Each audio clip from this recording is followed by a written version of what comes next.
Mesdames et messieurs, bonjour et bienvenue dans l'émission Okapi Service en direct des Kananga. Sous vos applaudissements, le maximum de bruit. Bonjour Kananga. Kananga Weto. Bienvenue dans cette émission de la vie au quotidien à Kananga dans la province du Kasaï central. Nous allons parler aujourd'hui de l'impact socio-économique de la route Kananga-Kalamba-Mbouji dans cette émission de la vie au quotidien. Et dans la deuxième partie, nous allons échanger sur l'entrepreneuriat des jeunes, comment promouvoir l'entrepreneuriat des jeunes et des femmes dans la ville de Kananga. Merci d'être là nombreux pour participer à cette émission en direct de l'école La Reconnaissance. Encore une fois, sous vos applaudissements. Merci d'être là et merci à toute l'équipe de production, Jean-Claude Siala, Tati Mapuku, François, voilà Kadima et toute l'équipe, merci d'être là. Au micro, c'est Jody Daniel Kachama. Il ne me reste plus qu'à vous souhaiter une excellente condition d'écoute de cette émission. De la vie au quotidien, en direct de Kananga, Malanji Washinga, sous vos applaudissements.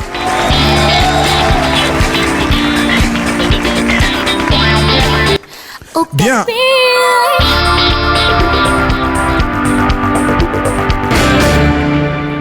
Bien, nous sommes à Kananga dans la province du Kasaï central. Nous allons à présent parler de la route Kananga-Kalamba-Mbouji. Quel peut être ou quel sera l'impact socio-économique de cette route? Vous savez, au Kasaï central, les prix des biens des premières nécessités ne cessent d'augmenter dans la ville de Kananga et ses environs. Une bouteille d'eau qui se vend par exemple à 500 francs congolais à Kinshasa, ici on l'achète à 2500 francs. Un litre de carburant vendu à 3500 francs congolais, ici on l'achète à 5500 francs, ici à Kananga, donc dans le chef-lieu de la province du Kasaï central. Donc tous les biens de consommation coûtent excessivement cher. Et d'après certains, c'est à cause de l'enclavement. Kananga est enclavé, les routes ne sont pas en bon état, particulièrement la route Kananga-Kalamba-Mbouji. Et pourtant, les travaux ont été lancés par le chef de l'État, je crois, en 2022. Mais juste après, les travaux se sont arrêtés. Alors pourquoi? Qu'est-ce qu'il faut pour réhabiliter et moderniser cette route qui relie la RDC à l'Angola jusqu'au port de Lobito, etc. Alors nous allons évoquer toutes ces questions avec nos invités qui sont avec moi sur, je peux dire sur ce plateau, voilà. C'est un plaisir de les avoir. Nous avons en ces lieux Monsieur Jean-Pierre Kamouabou, il est il est vice-président de la FENAPEC, qui est la Fédération nationale des petites et moyennes entreprises. Est-ce qu'on peut l'encourager encore par nos applaudissements? Monsieur Jean Asaka, il est vice-président de la FEC, Kasaï central. Merci de l'encourager aussi par vos applaudissements. Alors, nous avons le chef Moupompa qui est avec nous, ministre honoraire et secrétaire exécutif honoraire du gouvernement provincial du Kasaï central, et monsieur Albert Kyungu qui est de la société civile du Krong. Voilà. Je vais d'abord accorder la parole à monsieur Jean Asaka. Bonjour. Bonjour Radio Okapi, bonjour monsieur Jody Daniel. Bienvenue dans cette émission, monsieur Jean Asaka. Alors, vous êtes vice-président de la FEC. Nous parlons de la route Kananga-Kalamba-Mbouji. Alors, pouvez-vous nous dire qu'est-ce que cette route représente pour la population de Kananga et du Kasaï central en général? Merci pour la question. Je voudrais d'abord saluer les auditeurs de la radio Okapi, la radio qui nous fait vibrer tous les jours. Je remercie toute l'équipe qui vous accompagne pour cette émission. Alors, parlant de la route Kananga-Kalamba-Mbouji, vous savez que nous sommes dans une province enclavée et nous sommes donc au centre du pays et nous avons besoin d'avoir des voies de sortie pour nous approvisionner. Alors, ce qui fait que le problème de la route Kananga-Kalamba-Mbouji se pose parce que depuis un temps, la SNCC qui est en train de nous aider est une société presque à faillite. Et donc, nous avons besoin de cette route, malheureusement, qu'on n'a jamais vue. vous avez dit, je ne le répète pas, depuis le mois de septembre de l'année 2022, le chef de l'État, son Excellence Félix Antoine Tshisekedi Tshilombo, est venu inaugurer cette route. Voilà, il y a quelques soucis avec le micro. Prenez celui-là. Oui, je disais, depuis le mois de septembre de l'année 2022, le chef de l'État, son Excellence Félix Antoine Tshisekedi Tshilombo, était venu avec toute son équipe pour lancer les travaux. Mais jusqu'à aujourd'hui, nous n'avons jamais vu le début des travaux, donc ça nous inquiète énormément. Et pourquoi les travaux n'ont pas démarré? Il semble que les pluies abîmaient tellement la route, comme c'était les travaux qu'est-ce que je peux dire, créer d'abord la piste, mais à cause des pluies, ça empêchait les équipes de travailler. Non, nous avons parlé beaucoup sur cette route parce que c'était BSECO qui était le maître d'ouvrage. BSECO avait recruté une entreprise fantôme, TOA, cette entreprise qui n'a jamais existé.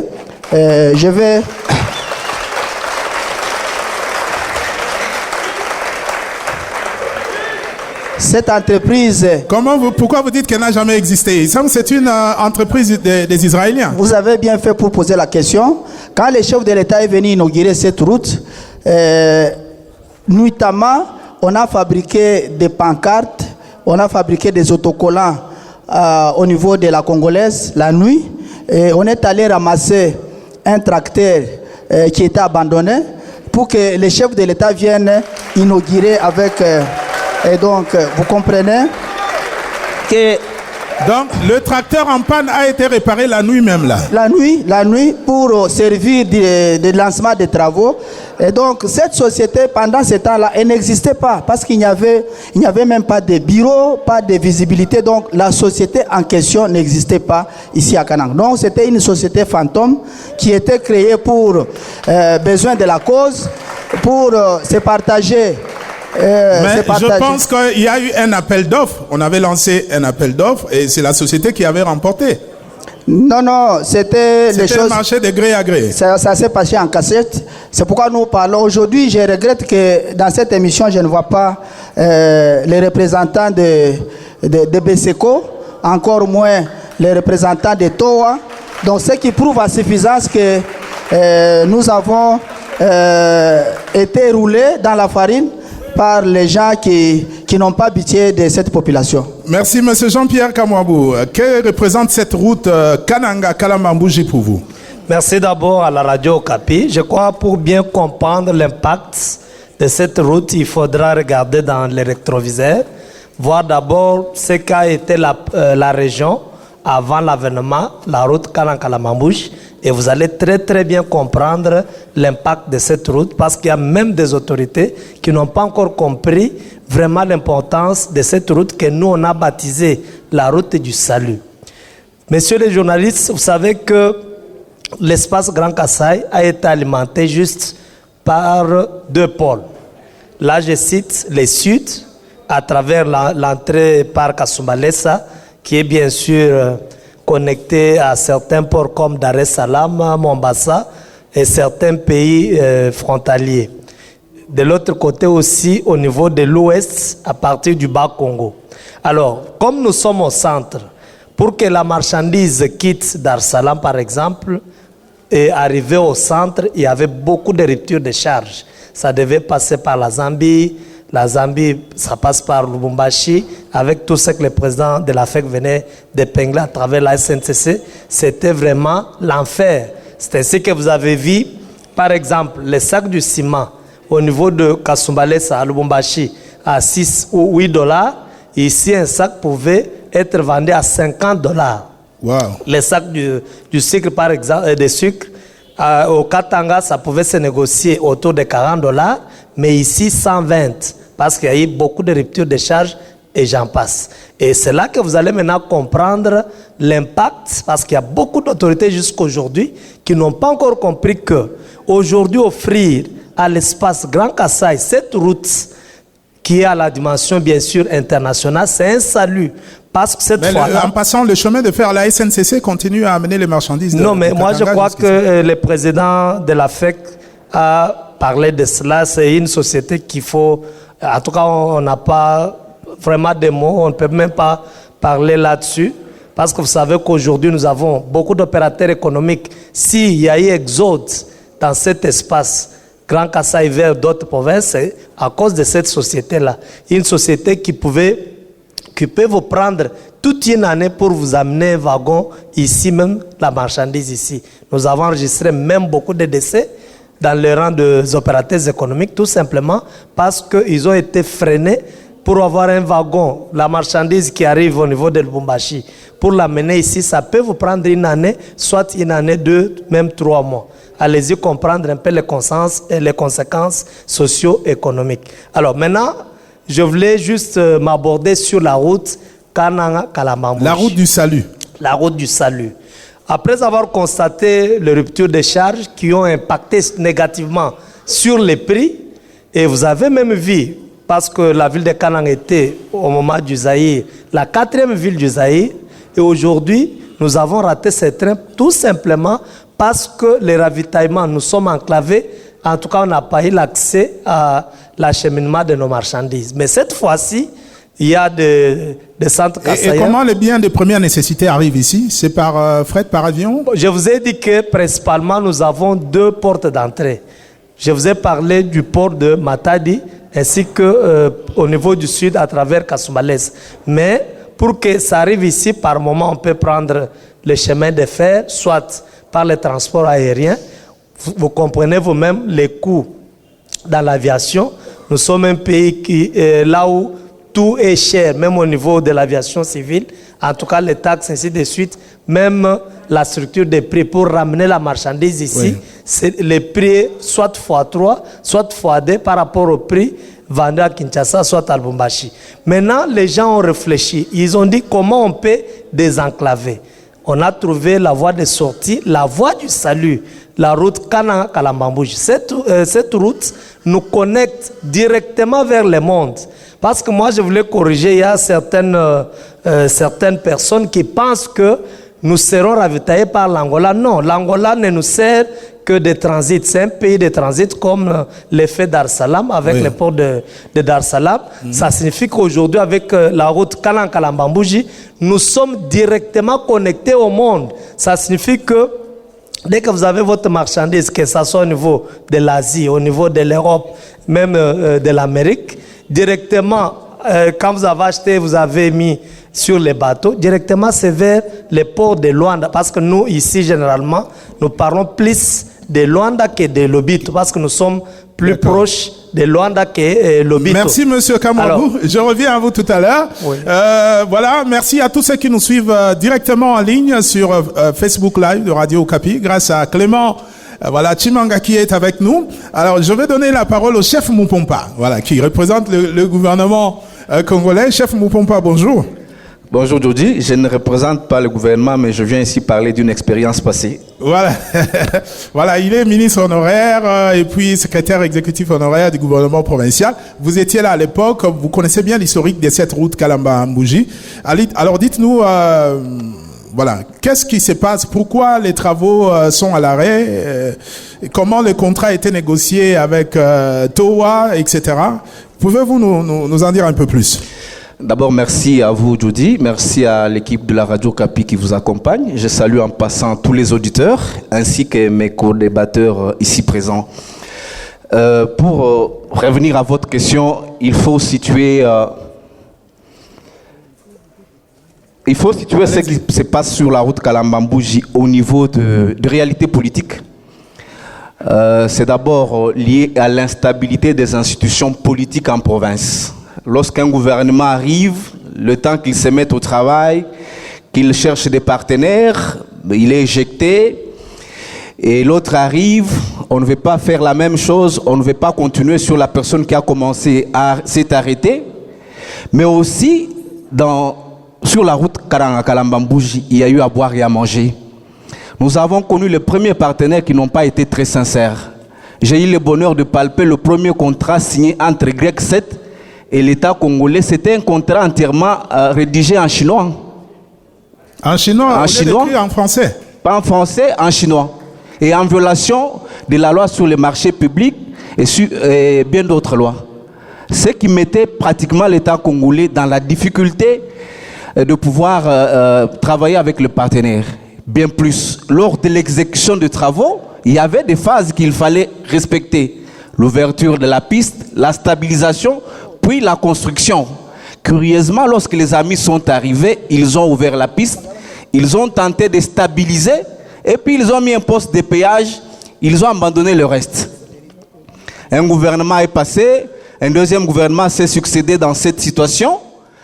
On a essayé d'arranger les choses, mais les partenaires ne comprenaient pas. On a résilié le contrat. Mais ce sont les politiciens qui ont dit qu'ils ramènent la même entreprise au Kasaï central. Sous prétexte d'avoir libéré la province, ils l'ont imposé. Il y a eu les négociations qui ont été initiées sous le label de son Excellence, Monsieur le Président de la République, Félix Antoine Tshisekedi, où on a demandé à toutes ces parties prenantes de se retrouver à une table de discussion pour redéfinir clairement les choses. Les Chinois ne se s'étaient jamais présentés. Il y a eu plusieurs correspondances.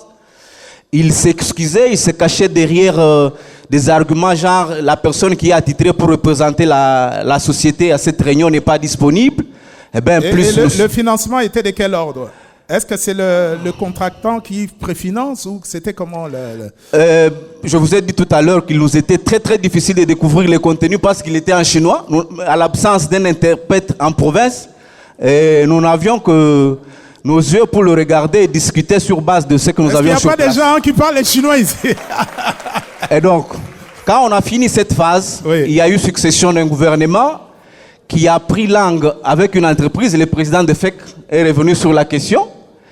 Et je ne veux pas parler de là parce que je n'engageais plus le gouvernement à l'époque. Oui. C'était un nouveau gouvernement. Je regrette qu'il y ait absence des membres de cette équipe pour pouvoir dire qu'est-ce qui s'est passé exactement entre l'État congolais ou la province du Kasaï central et l'entreprise TOA qui a gagné le marché à l'absence de l'appel d'offres, à l'absence de la procédure de passation de marché public, vu la taille de montant alloué dans le projet.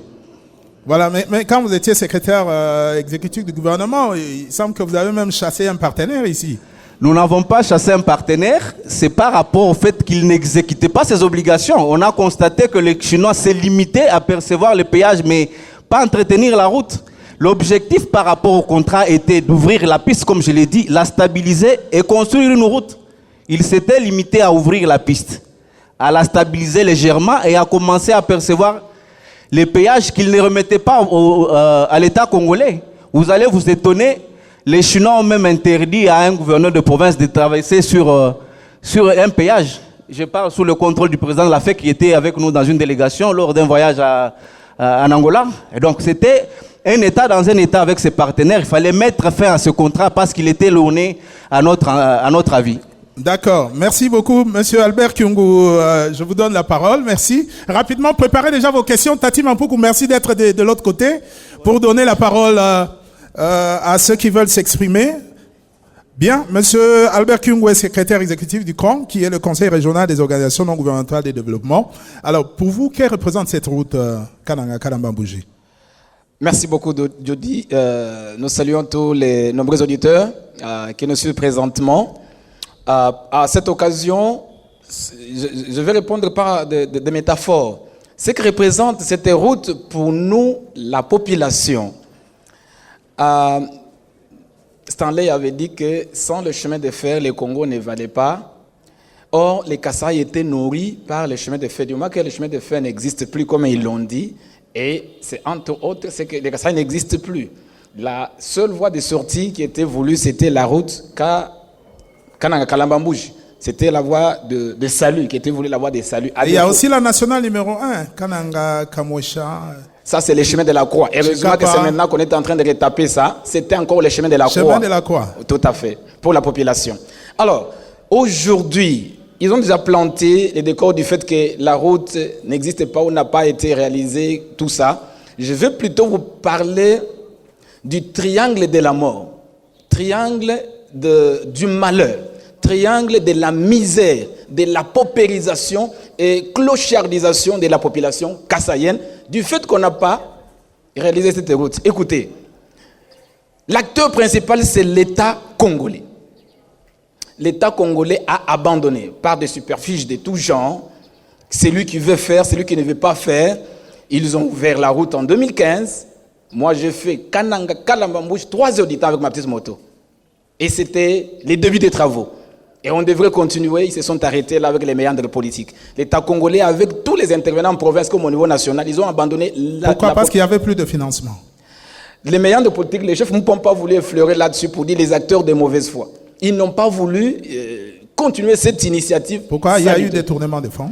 Les détournements a élu domicile, a logé dans la mise en œuvre de cette initiative sanitaire. Alors parlez-nous de ces triangles de misère. Nous avons l'État congolais, oui. Nous allons revenir sur les élus, nous allons revenir sur les opérateurs économiques qui y ont sacrifié la population du Kasaï central, à la limite du Grand Donc Kasaï. c'est eux qui forment les triangles. Ce sont eux qui forment les triangles de la mort. De la misère.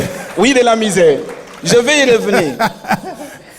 Alors, l'État congolais n'a pas voulu que cette initiative aboutisse. Oui, pourquoi? Évidemment, l'enjeu ici, c'est que quand on va ouvrir Kalambambouji, je l'ai dit malheureusement au micro, c'est naturellement que Bas-Congo ou Congo central et Kasumbalesa vont perdre beaucoup de recettes. Et dans ces arcanes au niveau élevé, il y a beaucoup qui vont empêcher que ces projets ne réussissent pas ou ne tiennent pas. Et là, les acteurs locaux n'ont jamais pris conscience. Le vice-président Fenapek disait que beaucoup ne comprennent pas l'importance. Donc il y a beaucoup d'enjeux économiques là derrière. C'est de haut niveau. Dès qu'on ouvre Kalambambouji, beaucoup de recettes sur Kasumbalesa vont chuter. Beaucoup de recettes sur Congo central vont chuter. Merci monsieur Albert, je reviens à vous tout à l'heure. Merci d'applaudir très très fort pour vous-même. Au Capi Service, nous sommes en direct de Kananga. Bien, on va recueillir les questions du public. Ah, le public est encore ici. Merci de vous présenter. Donnez-nous votre nom et puis passez à la question. Oui, je m'appelle Kachaï de Kanyuka. Oh, Kachaï de Kanyuka, il est là. Merci de l'encourager par vos applaudissements.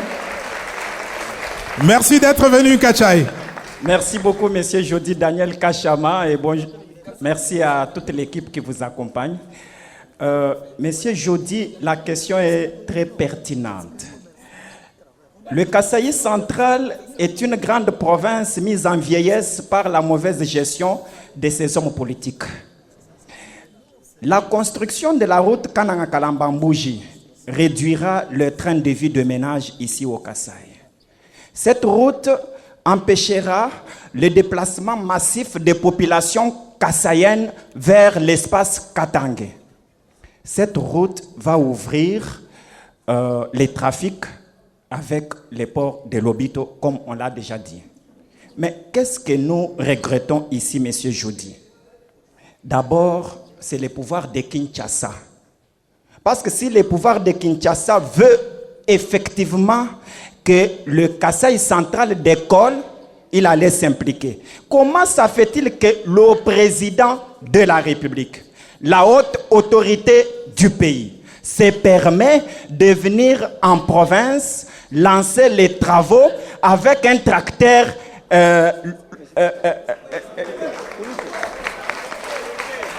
avec un tracteur loué, monsieur Jody. Ça, c'est un. De deux. Mais est-ce que le président était au courant que les tracteurs étaient loués? Le président est censé connaître tout ce qui se passe dans le pays, en quelque sorte. Il est l'autorité suprême. Alors, je pose la question à monsieur le vice-président de la FEC. Oui. Monsieur le vice-président, à l'époque, vous avez fait échec à une initiative de l'ancien gouverneur sur le paiement de la taxe conventionnelle. Pourquoi vous ne vous n'êtes pas mis autour de la table, avec les autorités provinciales pour porter la...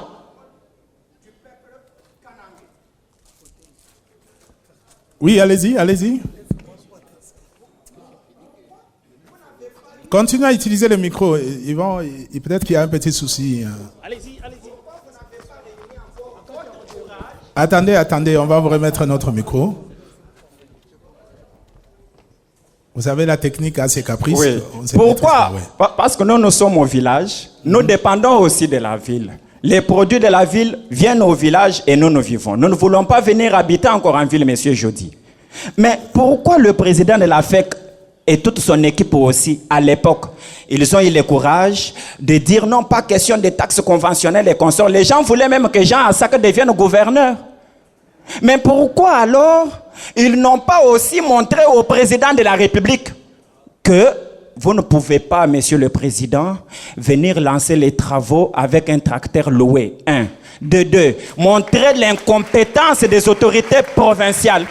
Troisièmement, renégocier, ça c'est une question à poser à son excellence le ministre honoraire Mopompa, de demander la révisitation, même si les termes on veut le dire comme ça, la révisitation du contrat léoné des Chinois là. Aujourd'hui, nous vivons dans la misère. Nous dormons dans les noirs et nous nous réveillons dans les robinets fermés. Monsieur Jody, tous ces jeunes sont chômeurs. Mais s'ils entreprennent des activités commerciales, ils ne peuvent pas toujours dépendre de l'État. En attendant que la route Kananga Kalambambouji soit réhabilitée, il y a déjà la route Kamouécha. Non, mais on vous a dit que c'est un chemin de la croix. On veut tromper la vigilance, c'est monsieur la nationale numéro 1. On veut tromper la vigilance. Kananga est enclavé partout. Il n'y a aucune activité que le pouvoir de Kinshasa a lancée au Kasaï central. Merci beaucoup. Merci. Rapidement. Des questions de l'autre côté. Et puis, il y a aussi des questions ici. Allez-y, bonjour. Voilà, merci beaucoup de la parole. C'est Michomba Toumbajan. Je suis vraiment content de l'organisation de cette émission ici dans la province du Kasaï central. Mais moi, je présente un peu mes inquiétudes parce que sur cette table, on pouvait voir le ministre de ZTPR, le DG de la BSECO et le ministre des Finances. Parce que la plupart des projets dans la province du Kasaï central souffrent de financement. Ma question s'adresse à M. Jean Saka, le vice-président de la FEC. Il dit que l'entreprise TOWA n'existe pas. Moi, c'est depuis que je suis dans la ville de Kananga. TOWA est la première entreprise que les médias locaux ont sensibilisé la population pour aller accueillir les transports à la gare SNCC. Et nous avons vu les tracteurs. Est-ce qu'une entreprise inexistante peut nous présenter des tracteurs? Non. Est-ce que sur cette question, on ne pouvait pas parler de manque de financement?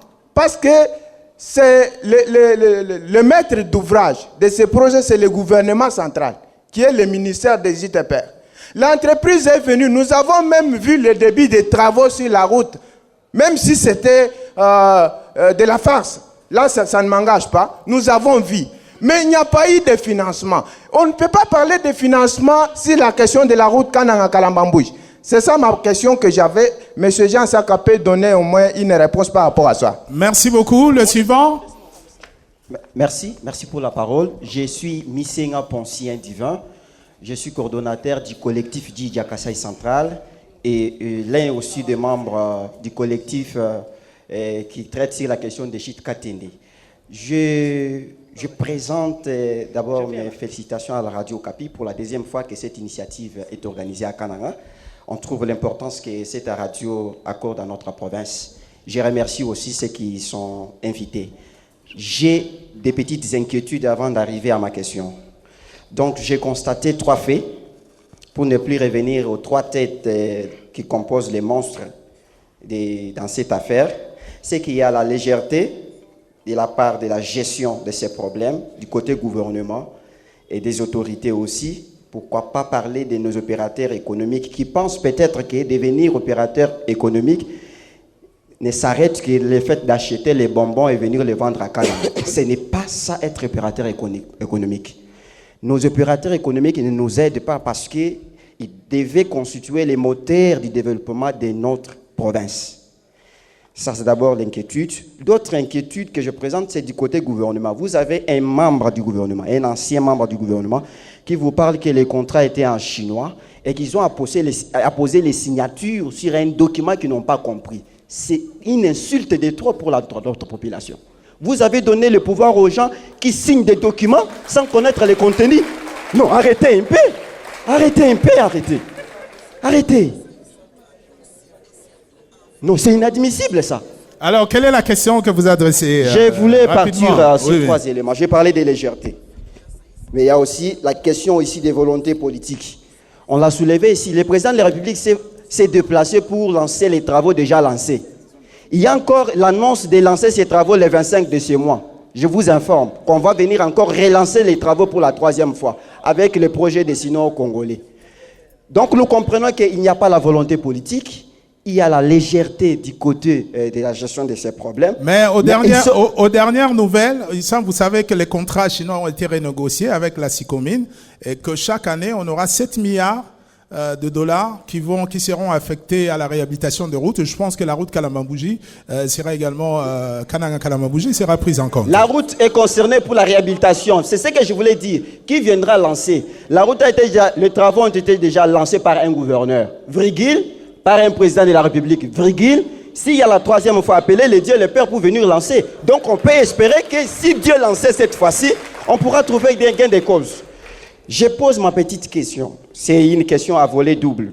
Je ne voulais pas poser à la société civile parce que nous avons joué notre rôle. On a fait la pression, on a fait des plaidoyers. Qui on n'a pas vu pour cette route?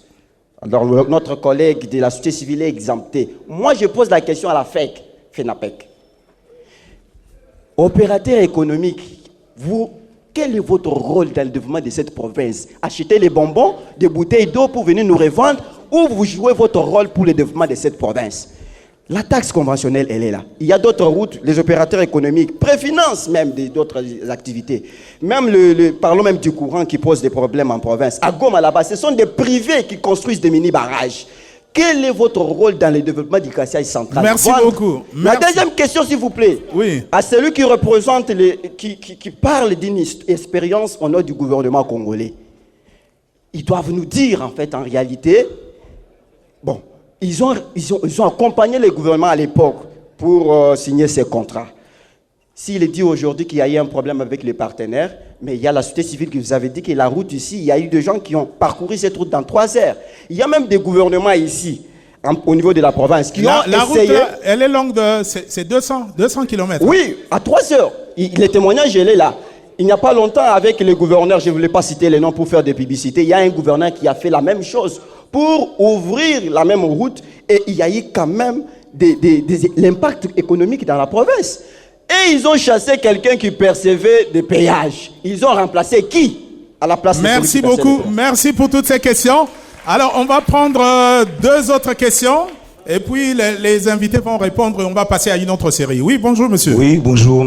Merci beaucoup, monsieur Jody. C'est monsieur de Montbonzé. J'aimerais un peu intervenir. Je vais m'adresser directement à monsieur le chef Jean-Claude Mpompa, puisque... Même s'il n'est pas directement porte-voix du gouvernement, mais sinon il nous parle d'une certaine expérience, puisque on est un peu en train de sentir une certaine déliquescence dans le chef de nos dirigeants.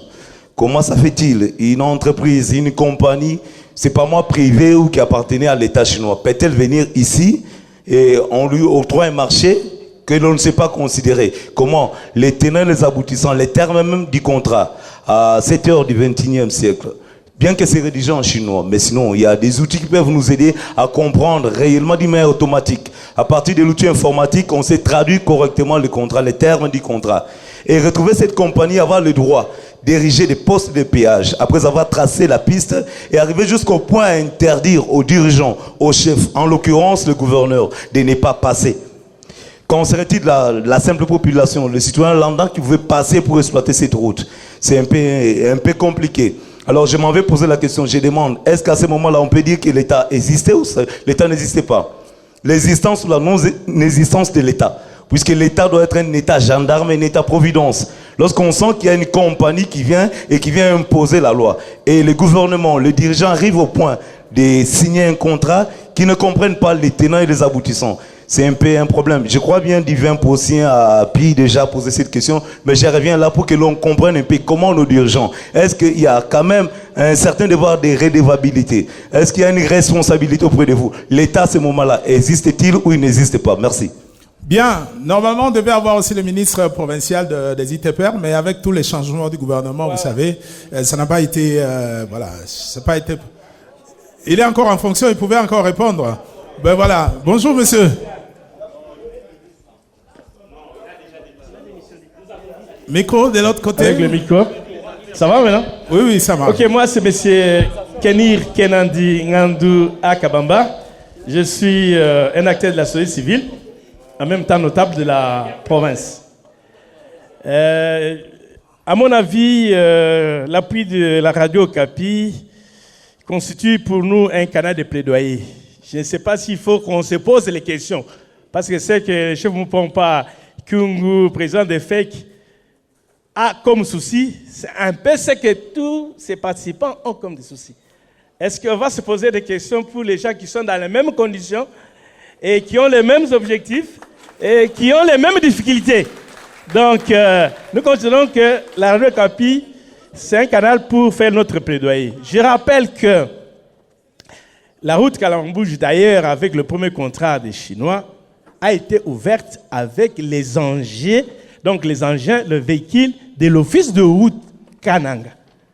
Aujourd'hui, cet office de route n'a même pas un véhicule parce que tous ces véhicules étaient amortis sur cette route et la contrepartie n'a pas été honorée.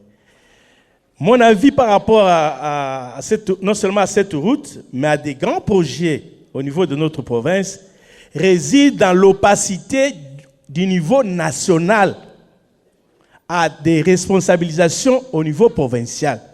Il arrive même que des ministres provinciaux ne savent pas grand-chose sur des contrats qui engagent la province avec les sociétés extérieures. Tout se négocie au niveau de Kinshasa. C'est négocié à Kinshasa, c'est décidé à Kinshasa.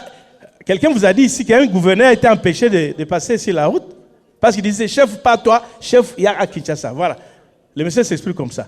Donc il y a une grande opacité. Et cette opacité est caractéristique, c'est-à-dire entretenue. Par rapport à toi ici, non seulement le contrat a été signé, mais même le paiement a eu lieu à la signature. Et c'est en violation grave même de la loi sur les marchés publics. Est-ce qu'on a une idée globale sur le financement de cette route-là? Ça revient à combien? À la présentation. Quelqu'un a une idée? À la présentation, on a parlé de 35 millions et que 9 millions étaient payés à la signature. C'est ce qu'on nous a dit. 35 millions de dollars? Oui. Mais regardez, s'il vous plaît. Peut-être qu'il y aura des précisions avec les autres membres qui ont plus de détails. Oui. Cette opacité fait que même quand on ouvre un appel d'offres par rapport à ces niveaux de projet, la province reste dans l'inconnu. C'est-à-dire qu'ils ne connaissent rien de cet appel d'offres. Toutes ces entreprises, qu'il s'agisse des routes, de la regard, des trucs, nous apprenons seulement le nom de l'entreprise, mais même pas l'affichage pour dire, voilà, il y a telle action qu'on veut entreprendre dans votre province. Qu'est-ce que la population, les entreprises, nous avons aussi la FEC ici, qu'il y a des entreprises qui peuvent aussi faire comme toi. Parce que toi a acheté des véhicules après qu'il ait signé le contrat et qu'il ait été payé. Donc, le niveau central, au niveau de notre province, joue vraiment une opacité, donc entretenue. Alors, pour nous éviter... d'après vous, qu'est-ce qu'il faut faire pour que les choses se passent dans l'ordre, pour que les travaux reprennent et que cette fois-ci, que ça soit la bonne, qu'on arrive à terminer cette route? Les travaux doivent reprendre, oui. Mais la loi congolaise oblige la redevabilité. On doit savoir, la population doit savoir. C'est vous faites pour une population sans qu'elle participe, mais vous êtes en train de le faire contre cette population. Donc, il y a l'obligation de rendre compte à la population. Il y a l'obligation de la transparence. Qui sont payés, combien ils sont payés, quand est-ce qu'ils ont été payés. Et vous avez un grand projet comme le projet de la route là, il n'a même pas un cadre programmatique. Vous savez pas voir à quelle étape telle activité sera terminée. D'accord. Et on se rend seulement compte que tout est fini et puis on a fermé. Après, on parle qu'il y a les eaux de pluie. Donc, c'est regrettable, cette opacité au niveau central qui ne responsabilise pas le niveau provincial pour pouvoir intervenir dans des projets importants. D'accord. J'ajoute enfin. Merci beaucoup. Enfin. Oui. La province n'a pas bénéficié d'investissements sérieux au niveau central. Et c'est ça le comble de cette province. Merci beaucoup pour toutes ces préoccupations. Merci d'applaudir pour vous-même. Au Okapi Service, nous sommes à Kananga. Bien, je vais donner maintenant la parole aux invités. Ils vont répondre à toutes ces préoccupations. Monsieur Jean Asaka, oui. Vous avez la parole. Merci beaucoup, Monsieur Jody Daniel, pour la parole. Je tiens d'abord à remercier mon frère qui a posé la question de savoir pourquoi M. Jean Saka, qui représente la FEC, ne fait pas les mêmes plaidoyers qu'il avait fait lors de la taxe conventionnelle. C'est ça, pour la route Kana-Kalamambouji. Eh bien, je vous informe que nous étions sur cette route-là au mois de juillet de l'année 2022 pour constater l'état de la route. Et grâce à cette visite-là, nous avons fait les plaidoyers. C'est pourquoi le président de la République était venu 2 mois après pour lancer les travaux. Je vous informe. Mais maintenant, après, je vous ai dit qu'on a recruté une entreprise fantôme. Nous ne sommes pas là pour recruter les entreprises.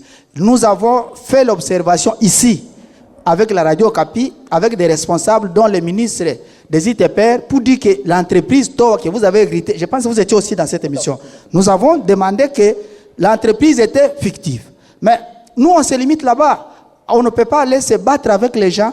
Nous étions chez Beseko, avec le président ici présent de FENAPEC, pour la même cause, pour aller demander que l'entreprise qu'on nous a recrutée ici, TOA, n'a pas les moyens pour construire cette route-là.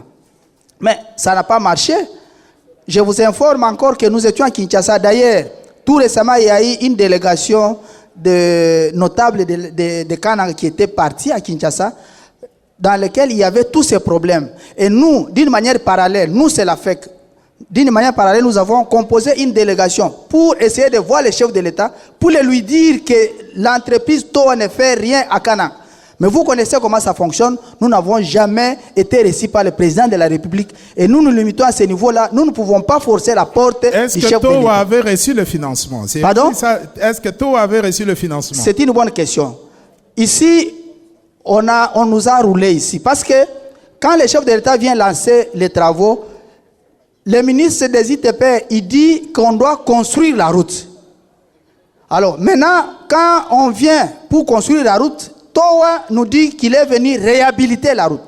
Donc, ce sont des réalités qui sont différentes. Donc, alors, vous comprenez, par rapport à cette donne, TOA avait donné une facture de près de 44 millions de dollars pour réhabiliter la route. Donc, pour remettre la route en état de praticabilité. Mais, sur cette facture, nous avons les informations que TOA avait reçu l'argent à 2 reprises. Mais l'argent même que TOA avait reçu, c'était en tout cas moins parce que c'était autour de 9 millions. Vous comprenez? La facture de TOA était à 44 millions pour réhabiliter la route, mais TOA n'avait reçu que 9 millions. Mais au-delà de ça, nous étions partis chez l'Office de route. L'Office de route nous a donné la facture de 2,6 millions pour réhabiliter la route. Alors que TOA avait donné la facture de 44 millions. Donc vous comprenez comment les choses se passent, mais ce n'est pas à notre niveau. Donc voilà. Ici, c'est réhabiliter la route, ce n'est pas construire. Parce que pour construire la route, là, il faut au moins plus de 250 millions de dollars. Donc, c'est peut-être 800 000 à 1 million de dollars par kilomètre. Comme la route elle est de 250 km, 225. Donc, on doit aller à plus de 200, parce qu'il y a aussi des ponts et consorts. Donc, on doit aller à un financement. Et on dit souvent 1 kilomètre, c'est 1 million de dollars. 800 à 1 million de dollars. Oui. 800 à 1 million de dollars. Vous comprenez? Donc, ici, nous ne pouvons pas parler de la construction de la route. Parce que toutes les entreprises qu'on a recrutées ici, en commençant par Greg 7 et consorts, c'était pour réhabiliter, pour ouvrir et consorts. Donc, jusque-là, je pense que les politiciens, ils vont vous dire non, on va construire la route. Mais en réalité, dans les contrats, ce n'est pas la construction de la route, c'est la réhabilitation. Je vous informe aussi, à travers les micros de Radio Okapi, par rapport à ce que vous avez parlé des contrats chinois. Donc, il y a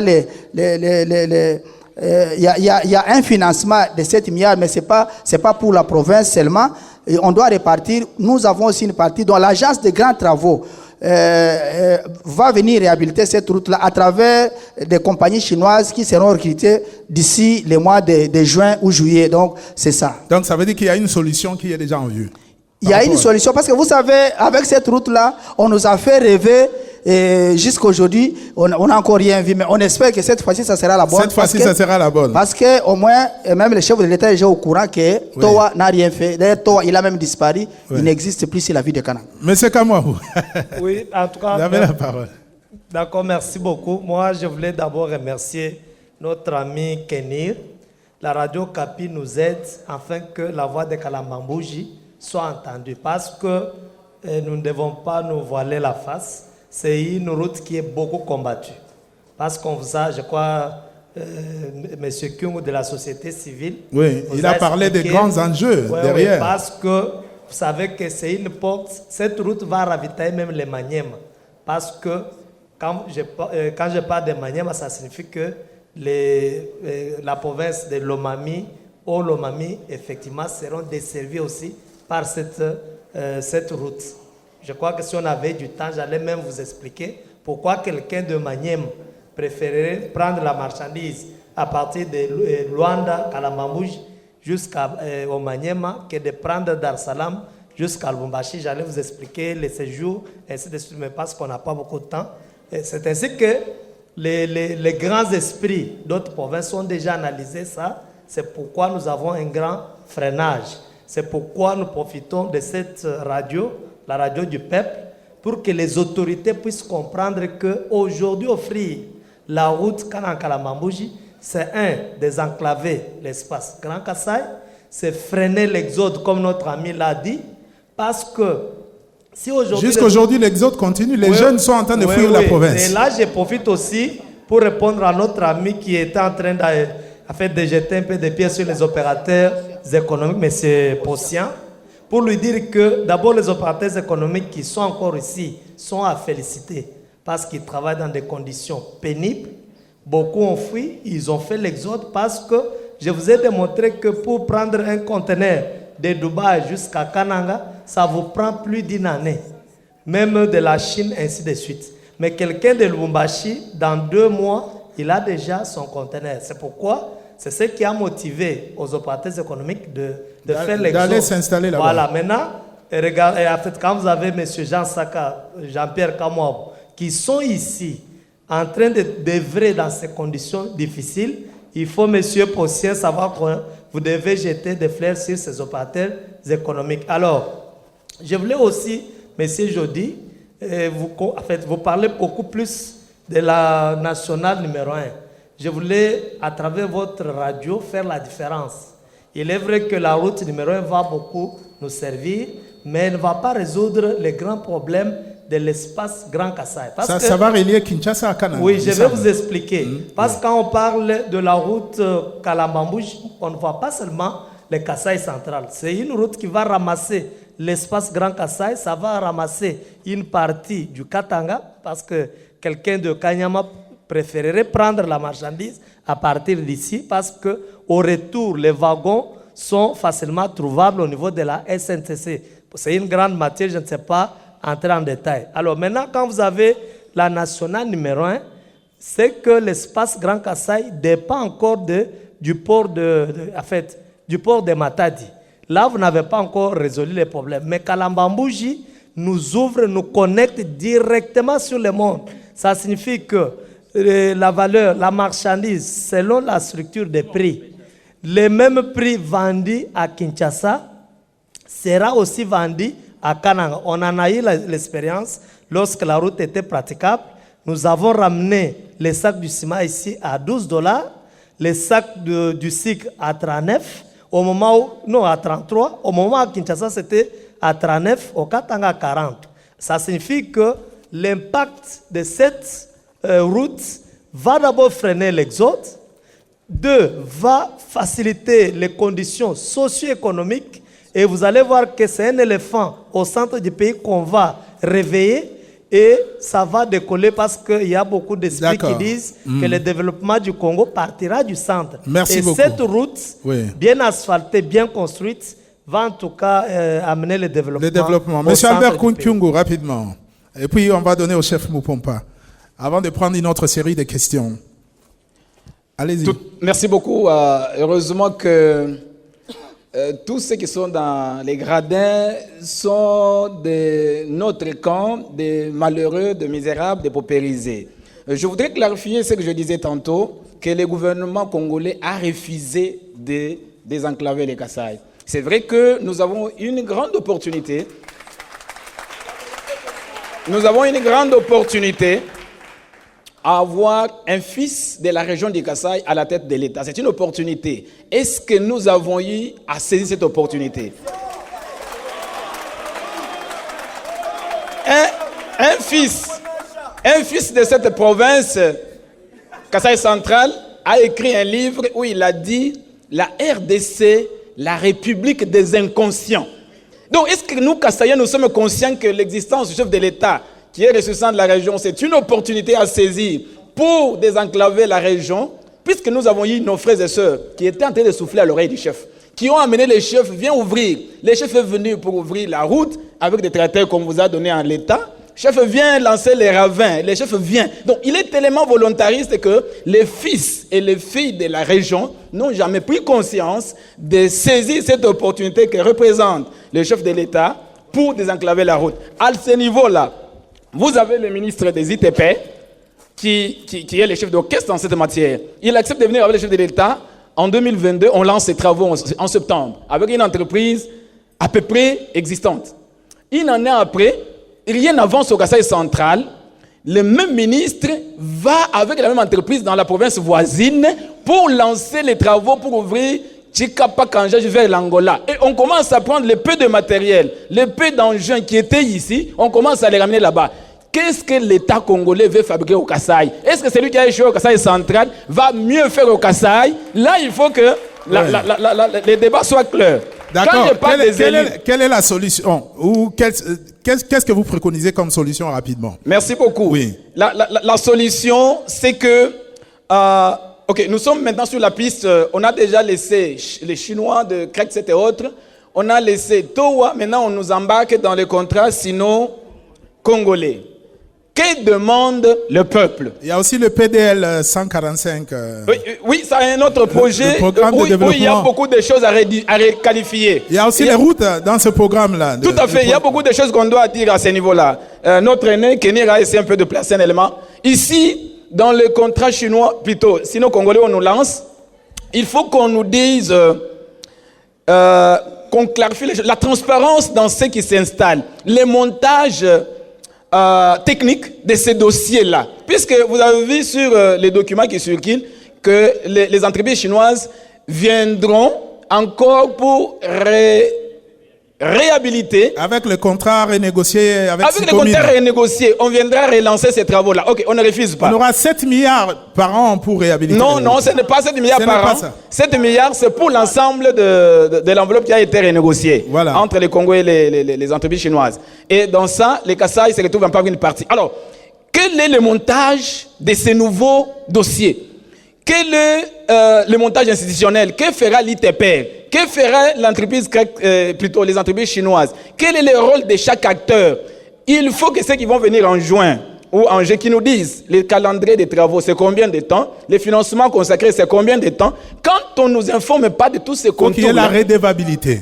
La redevabilité. Voilà. Et la redevabilité, ce sont ceux-là qui ont l'obligation, qui viennent nous rendre compte. Mais nous ne les attendons pas. Nous demandons déjà le compte. Nous exigeons nous-mêmes qu'ils viennent nous rendre compte. Je voudrais clarifier quelque chose. On a pris beaucoup de temps, il nous reste 5 minutes. J'ai clarifié. J'ai parlé des opérateurs économiques. Oui. Ils m'ont harcelé ici pour dire comment tu nous sacrifies. Non. Je me suis dit, après les élus, nous les avons envoyés dans les institutions pour nous représenter là où on négocie en chinois, là où on négocie en latin, pour qu'ils voient comment notre malheur, mais ils n'ont rien fait. Ils se sont transformés en complices.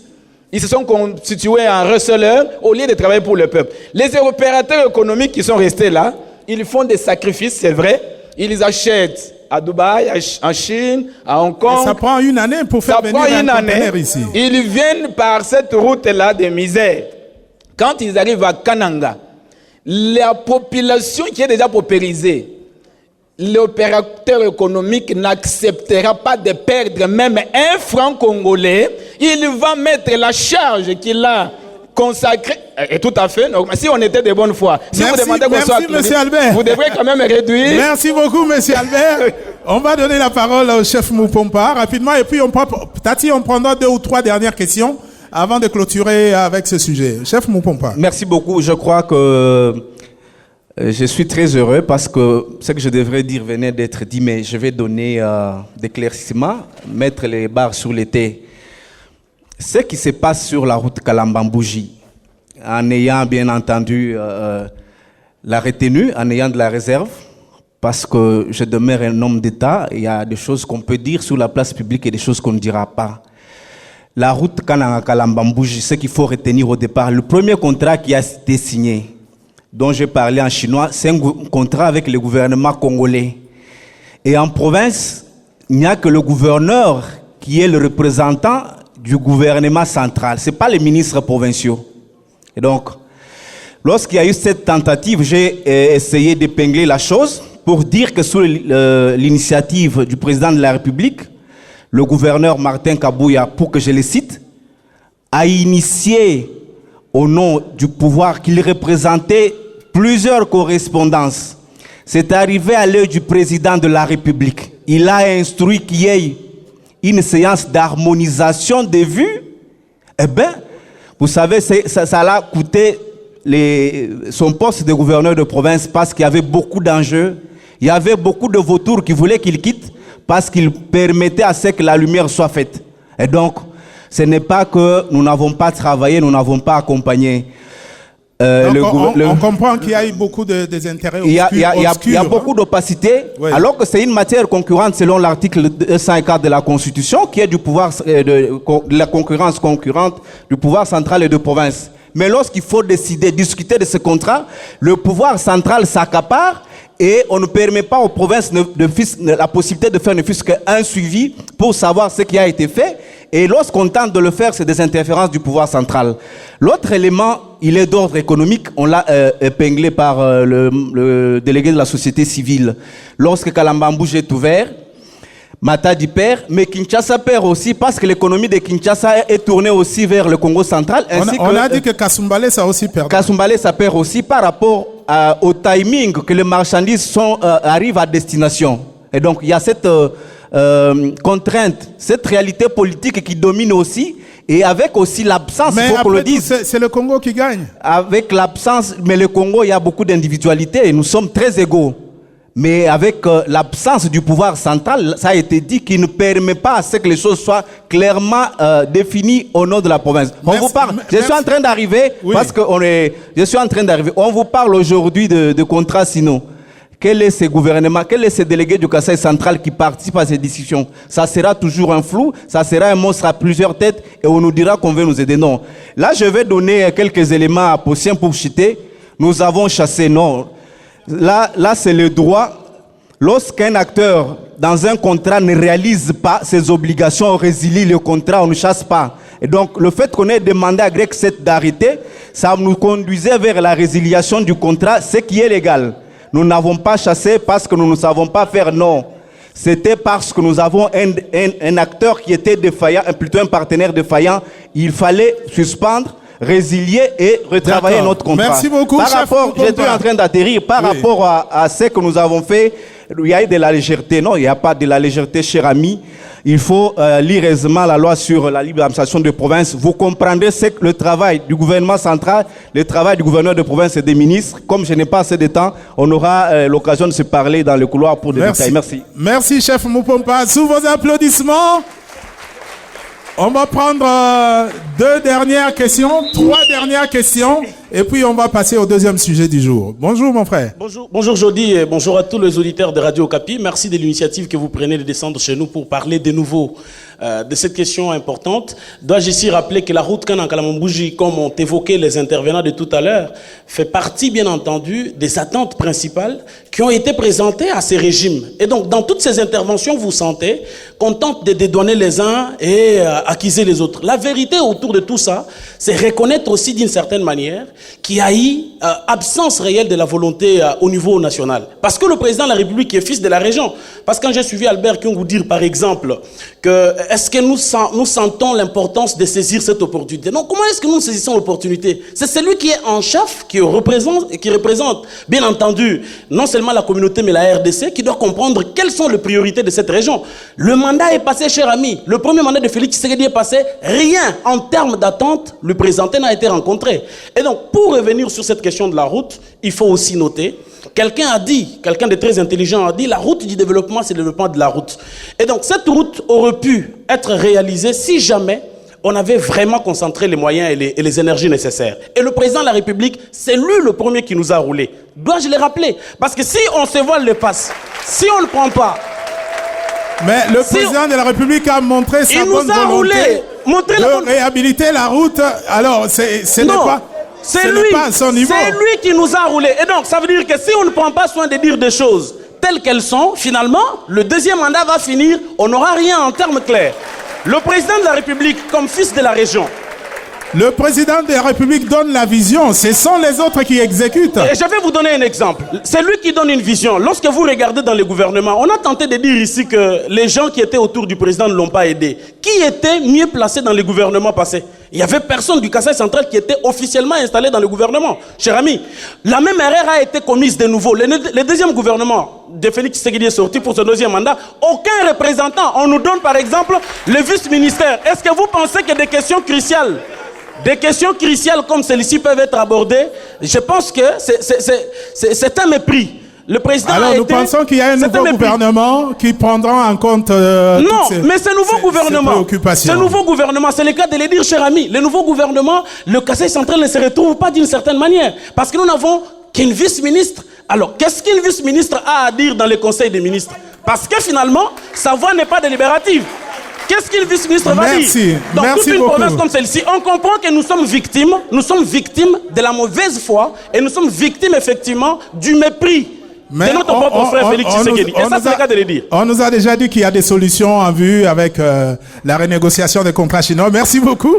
Alors, on va prendre les deux dernières questions avant de clôturer ces échanges sur la route Kananga-Kalambambouji.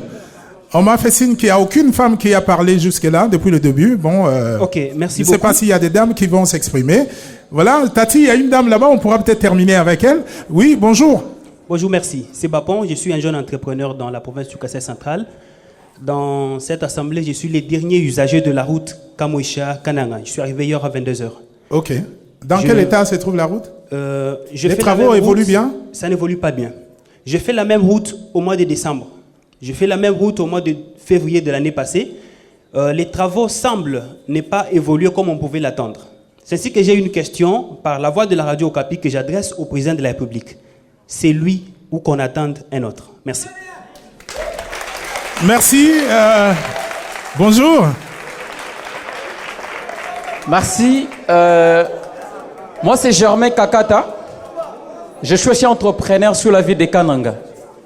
Bon, en fait, moi, je n'ai pas une question, mais je voudrais ajouter juste un commentaire sur votre commentaire par rapport à l'intervention de M. Van. Vous avez dit, le chef de l'État, c'est un visionnaire. Ce n'est pas lui qui met en œuvre les activités. Mais moi, je vais aller directement avec un exemple. Vous êtes parents tels que vous êtes là.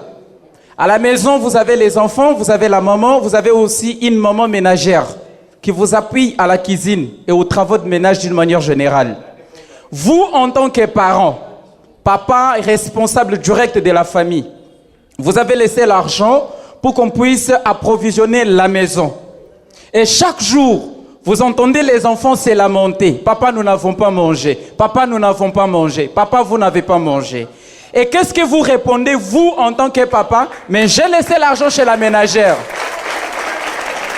Est-ce que vous êtes un parent responsable? Alors dites-nous, cher ami, oui. Quelle est la solution que vous proposez par rapport à la route Kananga-Kalambambouji? La première malédiction pour la province du Kasaï central s'appelle Félix Antoine Tshisekedi Tshilombo. Bon, ça n'engage que vous.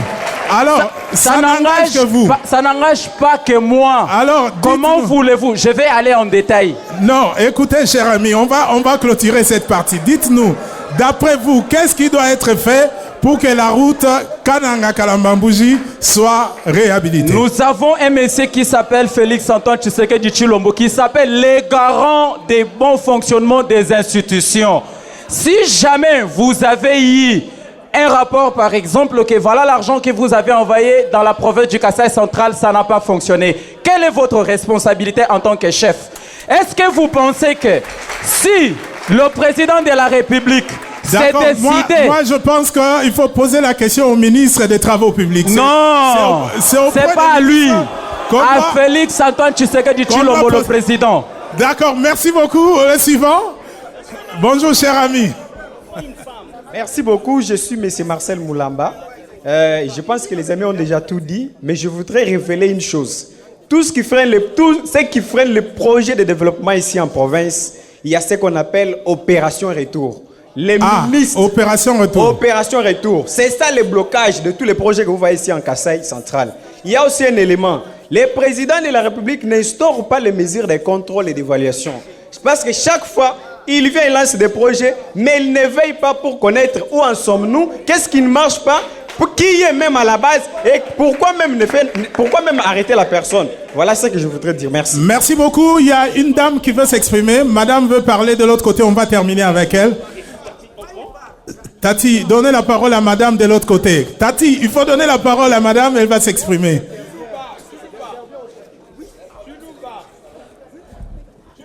Bonjour madame. Bonjour, excusez-moi, je suis venue en retard, c'est comme ça je m'étais réservé de prendre le micro. D'accord. Parce que j'ai trouvé déjà un débat. Oui. En fait, moi j'ai pas trop de commentaires, je m'allie déjà à tout ce que mes prédécesseurs ont dit. Oui. Parce que nous avons vu dernièrement ici pour voter le bureau définitif de l'Assemblée nationale.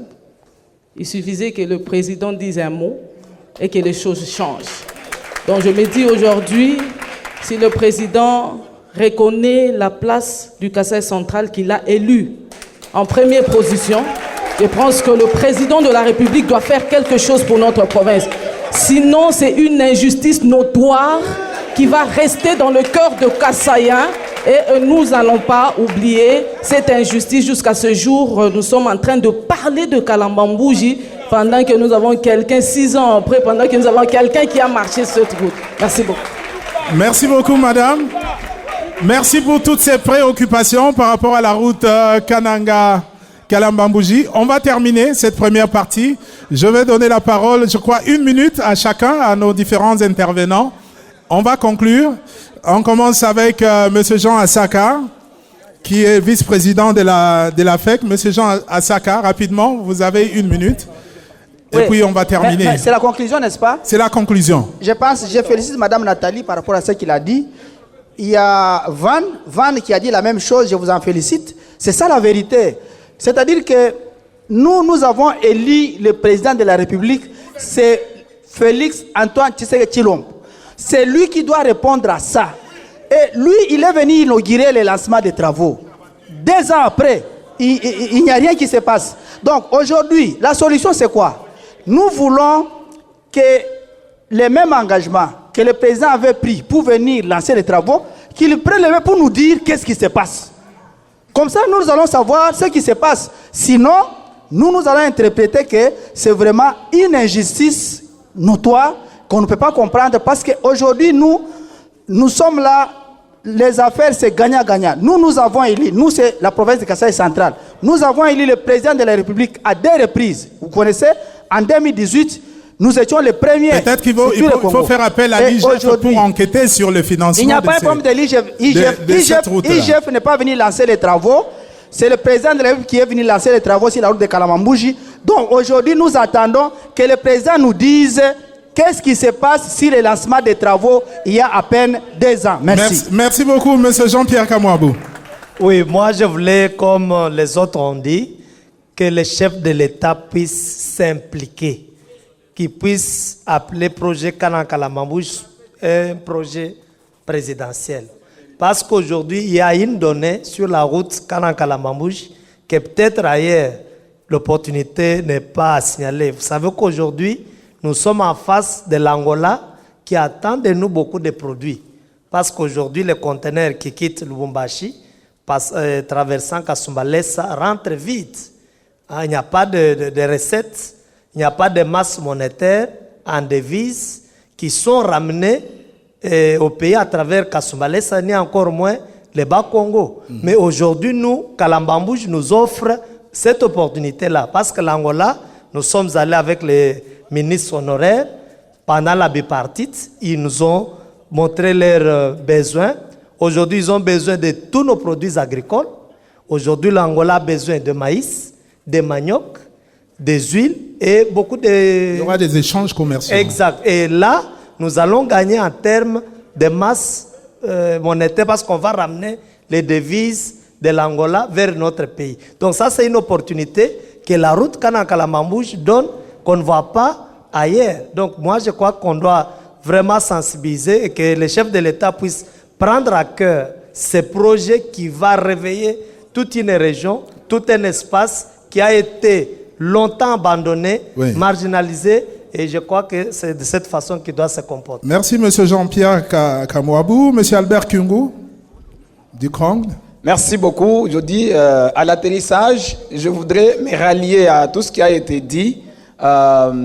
Le chef de l'État est le premier répondant. Personne ne doute. Il n'est pas dédouané. Mais attention, chacun de nous, commençons par nous, peuple, ne baissons pas la garde. Continuons la pression. Ils ne feront rien puisque nous l'avons voté. Non, assumons-nous. Continuons la pression. Ce qu'on peut demander aujourd'hui, c'est que mais le vous avez Parlement vos représentants, vous avez des députés, voilà. Je viens par là. Qui parlent pour vous, voilà. Que les députés, dès qu'ils commencent la session, qu'ils interpellent le ministre des ITP. Comment il signe le contrat avec Towa qui va flouer Kananga et il va signer le contrat avec Towa Chikapa pour quel résultat? Donc là, nous interpellons nos élus pour qu'ils posent la question au ministre des ITP, au ministre des Finances. Quand on donne l'ordre par les chefs, financer les travaux de tel coin, il bloque, il gèle. Quelle est la pression que nous devons exercer, nous citoyens, vis-à-vis de celui-là? Chacun de nous a la part de responsabilité. Là où on signe les contrats, soyons regardants, soyons vigilants. Aujourd'hui, nous sommes dans le pourtour. Non, nous n'accompagnons pas l'État. Nous sommes propriétaires et de la province et de la route. Assumons-nous, suivons partout. Là où on parle de la route, soyons présents. N'attendons pas qu'on fasse pour nous. Merci. Allons, faisons avec eux ensemble. Merci, M. Albert Kyungu. On va terminer avec le chef Mupompa, qui est ministre honoraire. Merci, merci Jody. Je crois que la voix du peuple, c'est la voix de Dieu. Vous avez suivi que la province du Kasaï central aujourd'hui et maintenant n'a besoin qu'une chose, la construction de la route Kananga-Kalambambouji. Il est vrai qu'il y a eu de la volonté, mais une volonté qui souffre d'exécution. C'est pourquoi nous en appelons à l'implication personnelle du président de la République. Parce qu'il suffit qu'il dise « je veux de cette route, pendant une période donnée, la route sera faite ». Et donc, nous en appelons à son implication personnelle. Nous appelons à ce qu'on brise l'opacité qui existe entre le pouvoir central et la province lors des signatures de ce genre d'accords. On a parlé des opérations retour. Des opérations retour, mais de l'opacité aussi du pouvoir central, qui lorsqu'il faut signer des contrats pour la province du Kasaï central, le gouvernement central s'interpose, elle joue les deux rôles. Elle devient province et pouvoir central, les choses ne marchent pas et on ne sait pas faire le suivi, il n'y a pas de redevabilité. Merci. Merci beaucoup, chef Mupompa. Est-ce qu'on peut l'encourager? Il est le ministre honoraire, et secrétaire exécutif honoraire du gouvernement provincial. Nous disons merci à M. Jean Asaka, qui est le vice-président de la FEC. Merci de l'encourager par vos applaudissements. Merci à M. Jean-Pierre Kamouabou, vice-président de la FENAPEC, Fédération nationale des petites et moyennes entreprises. Et merci à M. Albert Kyungu, de la société civile du Krong. Et merci à vous tous qui êtes là. Merci d'applaudir très très fort pour vous-même. Voilà, nous mettons fin à la première partie de cette émission. Et on se retrouve dans quelques instants pour entamer la deuxième partie. Nous allons parler de la promotion de l'entrepreneuriat des jeunes et des femmes dans la ville de Kananga et dans la province en général. Merci. Merci. Merci. Merci. Merci. Merci.